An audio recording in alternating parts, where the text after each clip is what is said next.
good afternoon, good evening, wherever and whenever you may be listening, whether it's your first time tuning in or you listen every single day. Thank you for spending your time here with us. This is the Water Online Show, Business of Water, powered by Water Online, the leading online destination for the water and wastewater market.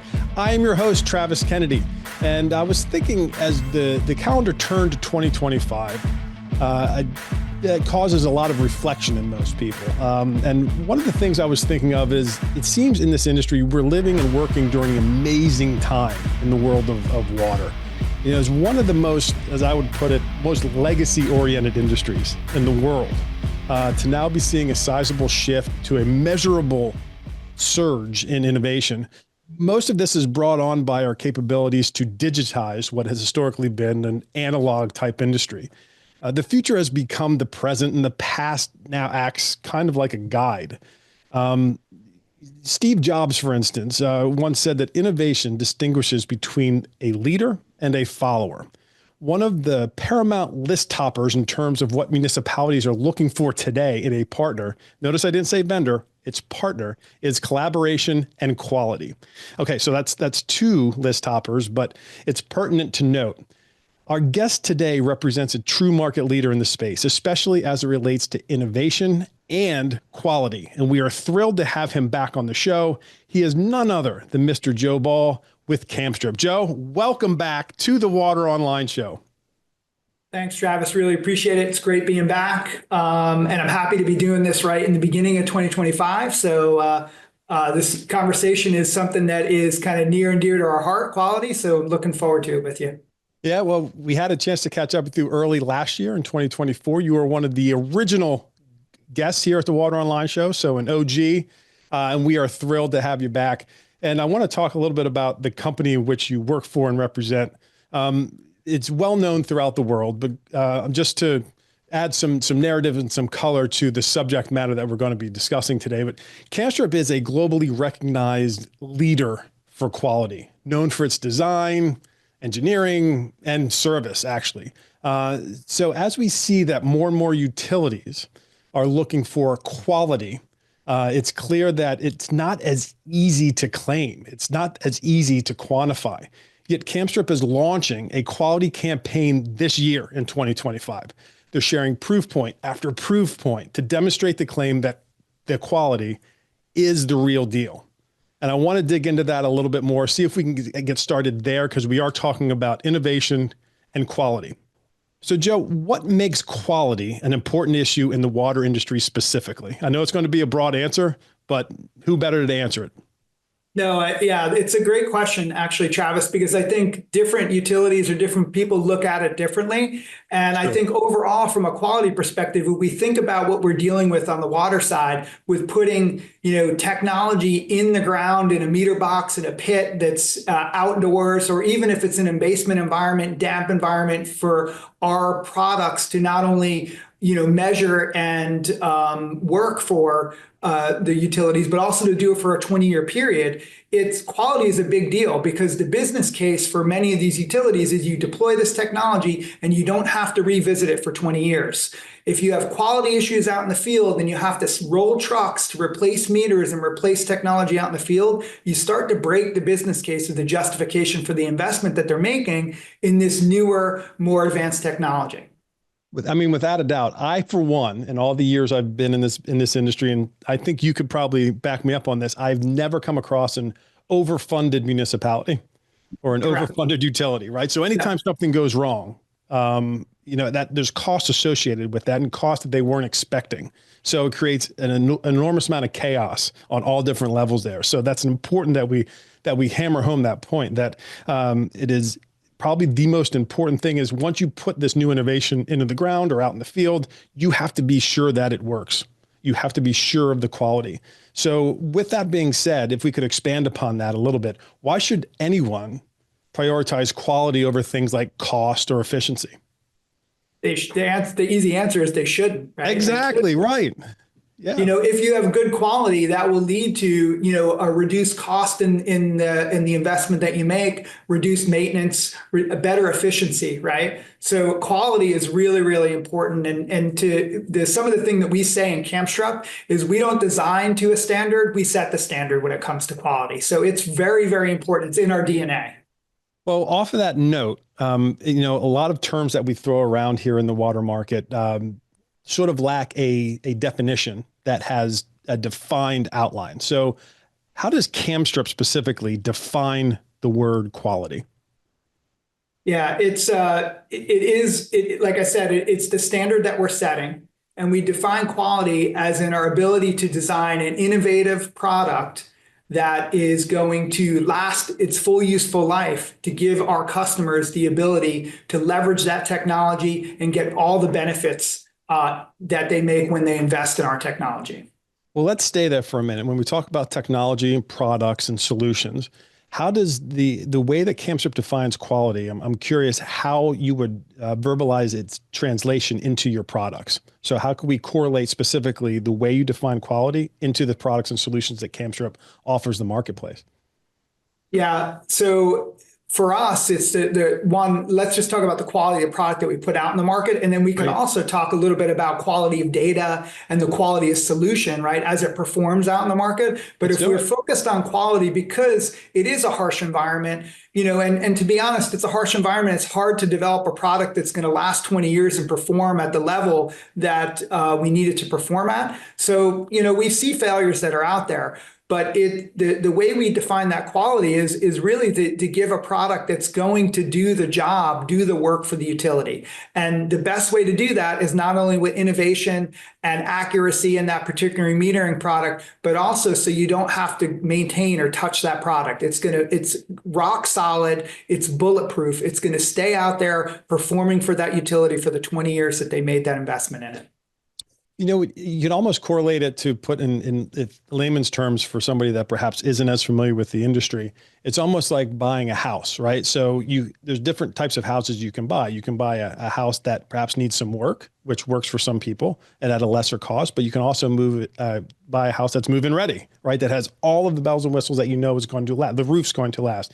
The driveway is going to last. The windows are going to last for a given amount of time, and you don't have to worry about it. And that's the kind of thing that is very valuable to a lot of people. And in the water industry, being able to have the confidence that these products and solutions are not only going to fix any problems or issues that you're currently having, but it's going to last, and it's going to give over the life of the solution, the product is going to keep giving you the return that you're looking for before you even install it. So having that trust and that level of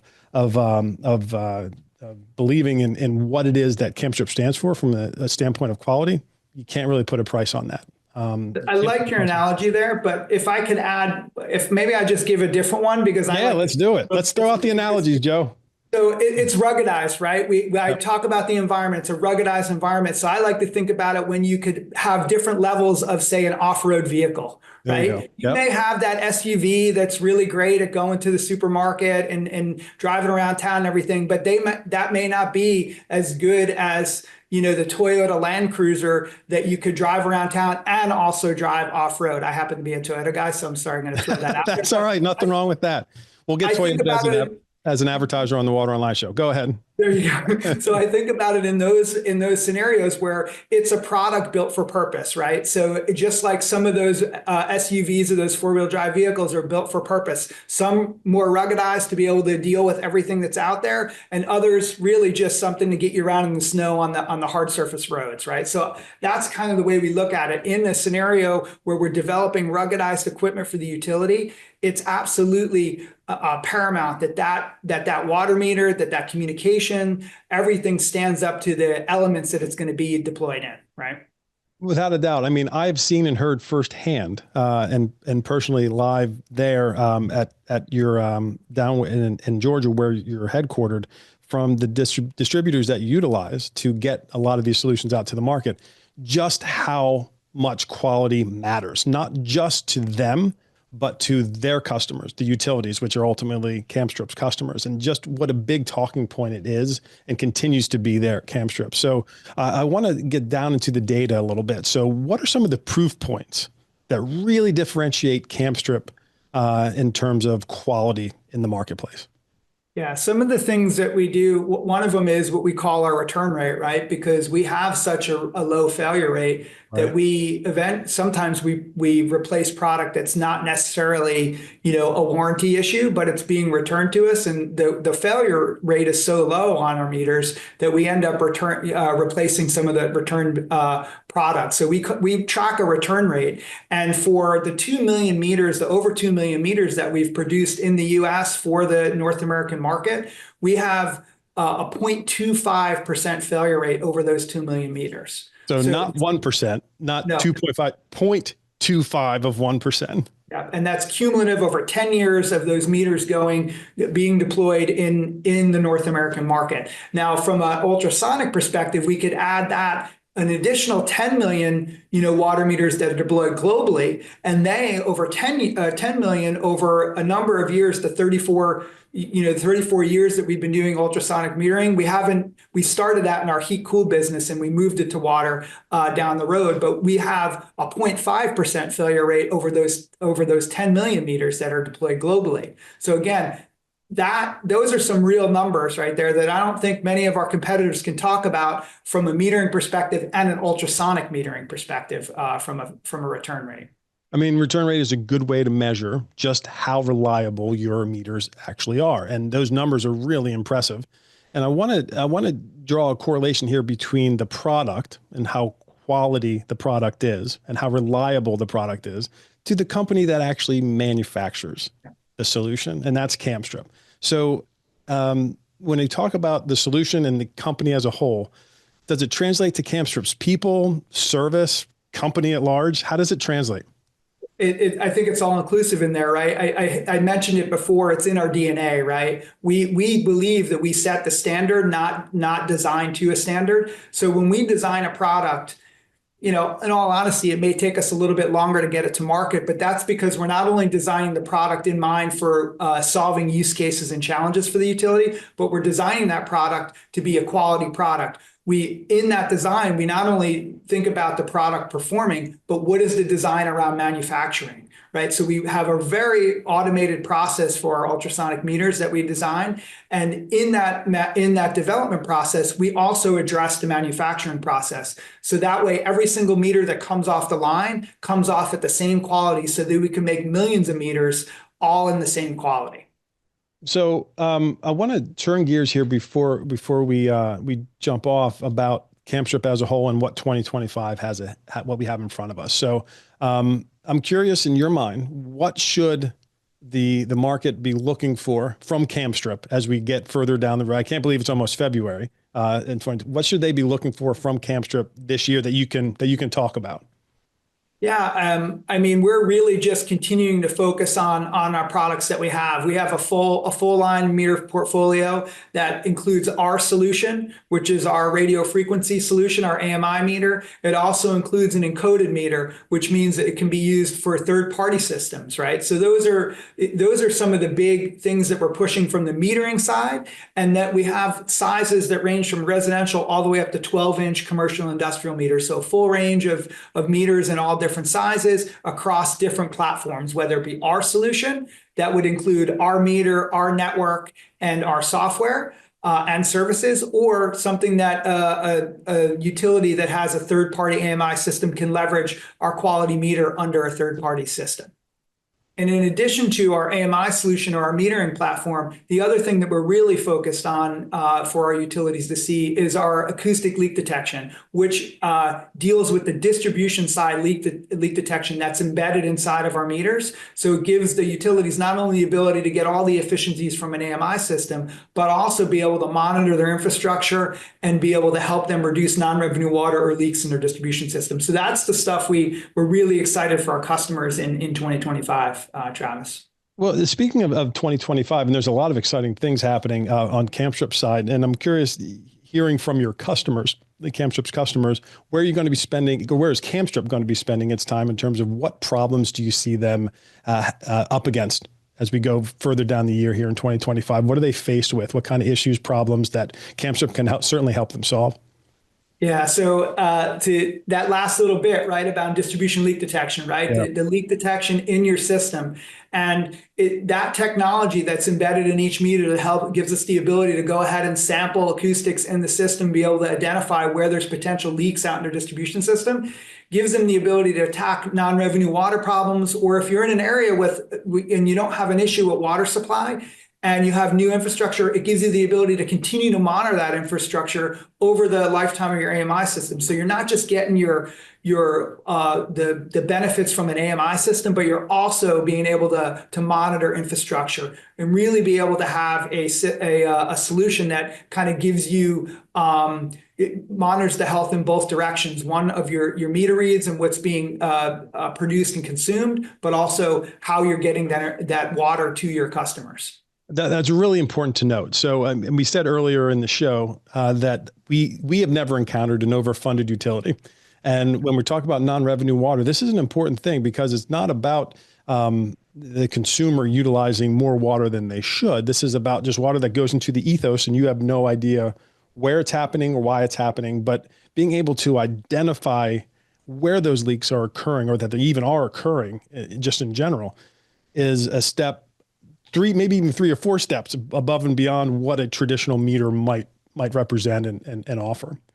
Yeah, So, that's absolutely true. What it does is it gives the utility the ability to be proactive, right? You could understand what's going on in your distribution network, and you could learn, and the system will learn from that. It'll hear these noises. It uses machine learning to be able to identify where those potential leaks are, and then it gives you the ability to prioritize, right? You may not want to fix every single leak because of the size of the leak or because of where it is and the cost to get to that leak, but this gives the utilities the information to identify where there's issues, prioritize that work, and then be able to go and maintain their system. And the idea is to maintain that system before you have a catastrophic event, meaning a big water main or a main break or some type of thing where you're not only going to have to shut down water to customers, but you're also going to have potential liabilities of damage in that particular area, flooding stores, flooding people's houses or basements.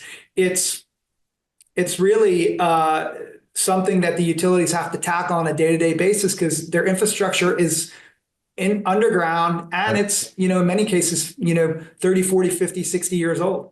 yeah. I mean, you're almost flying blind without the type of technology that gives you insight as to what your system's even doing.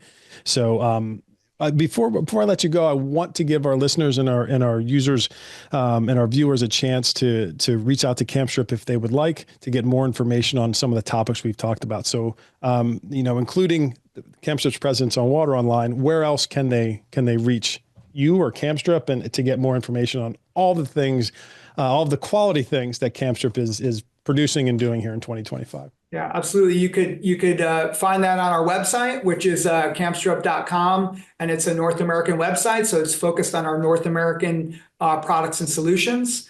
We're also pretty active on LinkedIn and different social medias, so you'll be able to see some of the little things that we're doing on social media, from customer experience and then new releases or just additional information.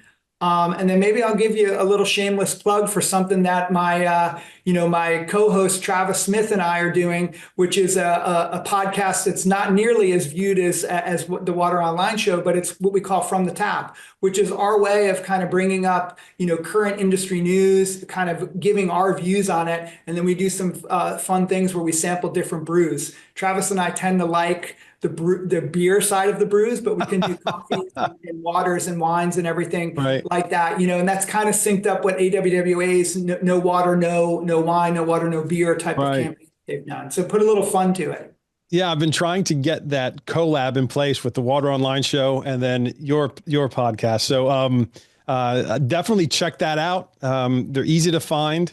And the show itself is fantastic. I love everything that you and Travis are doing with it, and the products, technologies, solutions, and the quality of such that Kamstrup is producing is really beneficial to the marketplace. And I know that those that have utilized Kamstrup in the past continue to utilize Kamstrup, or are at least considering in the future utilizing Kamstrup solutions. I implore you to dig deeper and just find out just how much they are respected. Kamstrup is respected in the market in terms of the quality of the solution that they provide. So Joe Ball, thank you very much for joining us. I really appreciate it. I can't wait to have you back, and I can't wait to do that collab with you and Travis on the podcast. But thank you for joining us, and for all of you out there, thank you for spending your time here with us on the Water Online Show, and we will see you next time.